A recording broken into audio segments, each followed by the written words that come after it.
What does the death of Charlie Kirk mean for us today? Well, Charlie Kirk was definitely a martyr. And the reason why he was a martyr, he did not die for his political views, but he died for his faith. And it's this faith that drove him in the hostile arenas to confront ideological differences against people that were vehemently against him.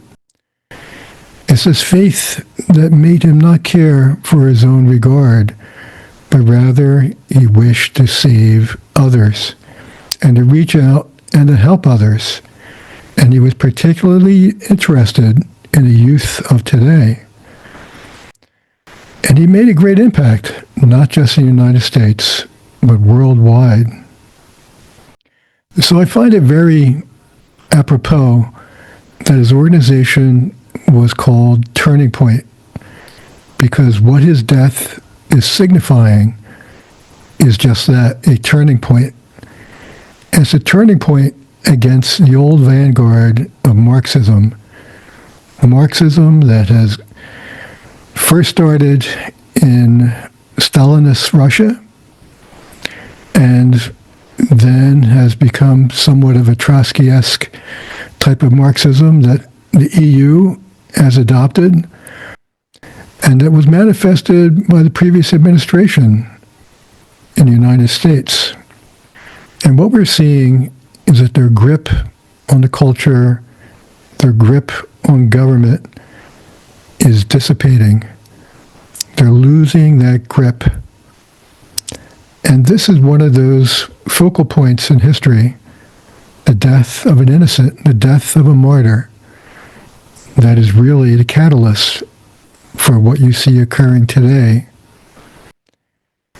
And what we do see occurring today are many people coming to the realization that the people they were dealing with are not liberals. Liberals do not control the Democrat Party. There may be some liberals left, but the Democrat Party is controlled by Marxists. And the reason why they're Marxist is that they view their opposition not as political opposition. They view their opposition as enemies. The big difference is enemies must be defeated. Enemies, they must be subjugated by all means, whether it be in the political forums, in other words, through debate and voting, or if not, then any means possible, which includes what you hear them speaking of in many cases, and also in what Charlie Kirk has become a victim of, violence. And it's a violence that you would expect to be universally denounced. But instead, you see the Marxist celebrating his death. And I'm not sure who to be more sorrowful for, the Kirk family or people who put themselves in that position, where they're actually celebrating the death of an innocent man, and a very good, benevolent man who took it upon himself to reach out to others and to try to benefit others. One of the outcomes of Charlie Kirk's death is that people who have been influenced by the far left, they started looking at Charlie Kirk's content and his campus ministries, his videos, and they've come to the conclusion that they've been lied to, that they've been gaslighted, and that Charlie Kirk's death was truly a tragedy. And those who were mocking it, those who were deriding Charlie Kirk, even to the grave, I've heard over and over again from them that they're disgusted with them, that they want nothing to do with them, and they've been leaving the Democrat Party by the thousands. So what's the other reasons why they're Marxist? It's very evident in the United States. We see a backlash, or I shouldn't say a backlash, but you see people complaining about the fact that a late night host is being terminated, he's being canceled. And the reason being is that he lied. He lied about Charlie Kirk. He lied about the perpetrator of his assassination. And you see some people, they're more concerned about that than the death of this young man. And they are really a source of disgrace and shame for this nation. Well, the same happened to another actor, an actor who has conservative views, Roseanne Barr. And not only did they celebrate her cancellation, but actually this individual, Mr. Kimmel, he also celebrated her cancellation. So there is a bit of irony in here. You've also seen cancellation and censorship conducted on a large scale. People in social media, they had their accounts canceled. They were censored. They were blacklisted. And it wasn't only done by behest of some people complaining about them, but it was an organized effort by the government, the previous administration, the so-called Biden administration. Also, there was, and by the same people, by these Marxists, they came up with this hoax called Russiagate, where they tried to incriminate someone running for president and then someone who became president of a false association with Russia, an association that was investigated thoroughly and then found out to be a total hoax and devoid of any foundation. And then we see recently in the 2024 election, we've seen the weaponization of federal law enforcement, where the White House actually coordinated with different district attorneys in the United States. They coordinated to have multiple lawsuits filed against a candidate for presidency. And again, this is a Marxist strategy. It's a Marxist strategy when you do not let the voters vote, when you come up with fake charges, false charges, and try to undermine a political opponent. A political opponent that still won regardless of this. And you see it also today. After this administration was sworn in, you see a rogue judiciary. And again, these are judges that have aligned themselves with this Marxist ideology, and they are taking upon themselves not to adjudicate law, but actually to write it, to insert themselves where laws do not exist, and to usurp power from the executive branch of government. And also, most astonishingly, they disregard the rulings of higher courts in order to do so. So I mentioned that there's a mixture currently in political parties, and I'm not just speaking of the United States, but I'm speaking also of European political parties, where you have a mixture of what you would consider to be true liberals and also Marxists. However, the Marxists are the ones in control. So regardless of whether you call your party the Liberal Party, the Democratic Socialist Party, the Conservative Party, you're still controlled by Marxists in Europe. The Democrat Party in the United States is definitely a Marxist organization. And they've fallen far away from the liberal roots of the Democrat Party. So I'm old enough to remember, and I was very young, but I still remember the free speech movement that started in Berkeley. And they were very much for free speech. They were not people that would oppose opposing views, and not people that were monolithic in their ideology. They were liberal, But liberal means that you are for free speech of anyone, whether you agree with their speech, whether you agree with their politics or not.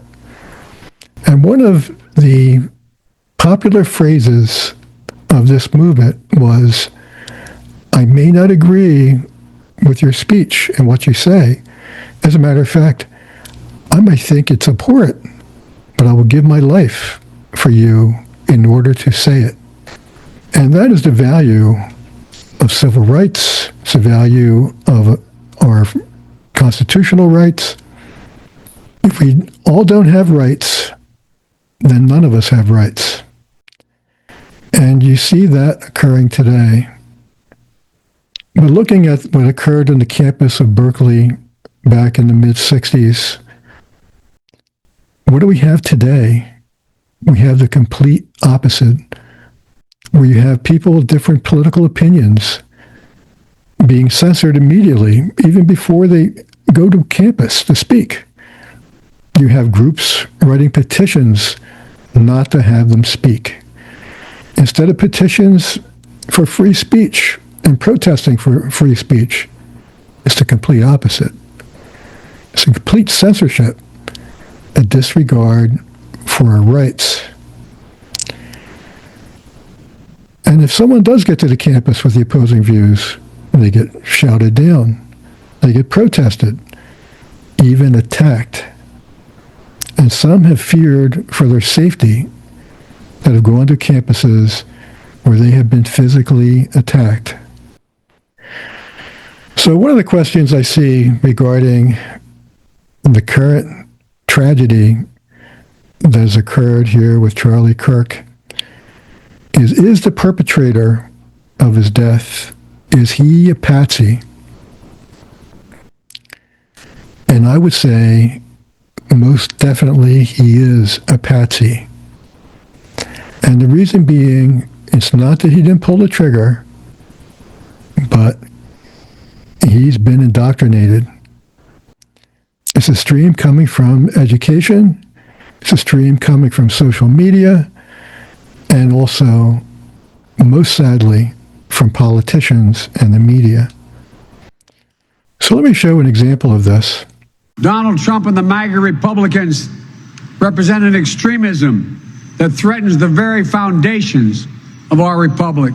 Are they a threat to democracy? Yes. Are they going to take our rights away? Yes. Are they going to put people's lives in danger? Yes. Are they going to endanger the planet by not dealing with climate change? Yes. They're going to do all that. Needs to be unrest in the streets for as long as there's unrest in our lives. And unfortunately, there's plenty to go around. I just don't even know why there aren't uprisings all over the country. Maybe there will. President Biden has been clear-eyed about the threat that the former president represents to our democracy. Trump is an existential threat to our democracy. Do you think Donald Trump is a fascist? Yes, I do.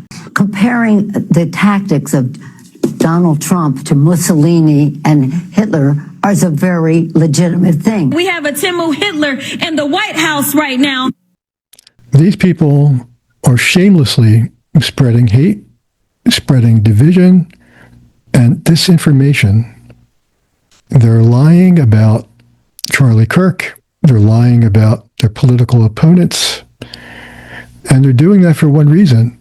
As I stated in the beginning, they view their political opposition as enemies, not as political opponents or people with different ideas. They are their enemies. You can't have dialogue with enemies. And you can't have dialogue with people who think that you are an enemy. And we get the same thing here on social media. And this is, I showed you, it's just an example. There is much more that I could show you. It shows the same characteristics across different countries. So in Europe and the United States, you see things like open borders, or I should say uncontrolled borders. You see illegal immigrants being brought in and not sent back. You see illegal immigrants being provided hotel space. You see them being provided space in public buildings. And you see them also being provided social benefits. And these social benefits, they're not out of the kindness of the hearts of the Marxists. The Marxists really don't care about illegal immigrants. What they care about is using them. What they care about are buying them off, incentivizing them to come into the nation so that they can have another voting bloc, a paid-for voting bloc that will vote for them. This global movement is a global Marxist movement, and that's why I refer to it as Trotskyesque. It's an international type of Marxism, and it's all done at the same time, it's all done in the same way, and it's all paid for and supported by the same people. So this hate that we see spewed on the media, where they're disparaging political opponents in different manners, using different words, but basically saying that they are the enemy. They're hate mongers, and they're Marxist. Their whole idea is to declare that this group, which is not them, anyone who's not them, is the enemy. And they're the ones that are responsible for Charlie's death. And that is why I say that the perpetrator, the person who pulled the trigger, is actually a patsy. He's a patsy of the educational system. Professors that spew the same hate, that teach intolerance, and they do that shamelessly. Also, these politicians and the media, they do the same thing. In the educational system, we have a reasonable expectation when we send children to be educated that they'll receive a good education. That's what they're there for. But instead of being challenged with new ideas, they're being fed a steady stream of a monolithic Marxist canon. And instead of learning how to think, they are told what to think. And this media problem that we have, where they've been usurped by Marxists, they're using our airwaves that belong to the people. They're using the airwaves and their FCC licenses, which are also provided by the people, to promulgate disinformation, to promulgate hate, to turn one American against another, or one European against another. And part of the reason for the illegal immigration also is they wish to foment chaos. They wish to have a group that they can use as a battering ram against the current population, whether it be by crime, whether it be by uprising. That's why that group exists. And that group exists for a couple of reasons. One, it's a diversion, a distraction. So instead of saying to the governments in these different countries, we're not happy with you, you're doing a terrible job, you need to be voted out. Instead, they're pointing to someone else and saying they are the enemy. A typical scapegoating. And whether the scapegoating is a foreign adversary, which you can see today in Ukraine and Russia and in that war, or whether it's an internal problem, it still serves the purpose nevertheless. The second reason is that it can create chaos. Chaos which will require a government crackdown. It requires a government to restore order. And there's nothing better than a Marxist government would like to do than to pursue a policy of order restoration.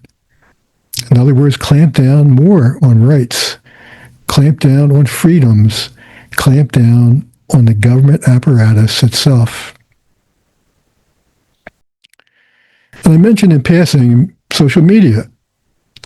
So another side of Marxists, their identification, their characteristics, is they flee the arena of public discourse. They don't wish to hear or engage in the marketplace of ideas. So they form these little ideological bubbles, these echo chambers, such as Reddit, or I like to call it Red Heat, or Blue Sky, which I like to refer to as Sick Blue. They do the same thing. They create these ideological silos where they have these chat monitors.